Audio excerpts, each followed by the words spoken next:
सोने जहाँ मामे जकूब के पास रात तो किसी को रहना ही पड़ेगा। ठीक है, मैं रह लूंगा। मैं रह लूंगा, तुझे क्या पता मरीजों के साथ कैसा सलूक करते हैं। मैं रह लूंगा अकेला। मैं भी रहूंगी तेरे साथ। ठीक है, तू भी रह लेना। हाँ।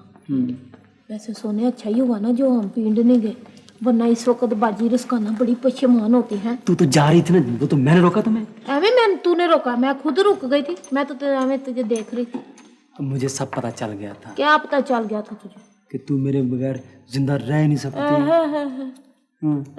तू बड़ा शहंशाह जंगीर है। तू बड़ी लूर जहां है। हाय तू बड़ा सस्सी पन्नू है। तू बड़ी सैती मराद है। शक्ल देखी अपनी? ये जगह लड़ाई करने झगड़ा करने की। मरीज देखेंगे तो क्या कहेंगे? चल फिर रख ले आधार, निकाल उधर से, निकाल झगड़ा। शुरू करते हैं, शुरू। चल रख अब संभाल के। चल ठीक है। फिर इसको कर देंगे लड़ लेना। हर वक्त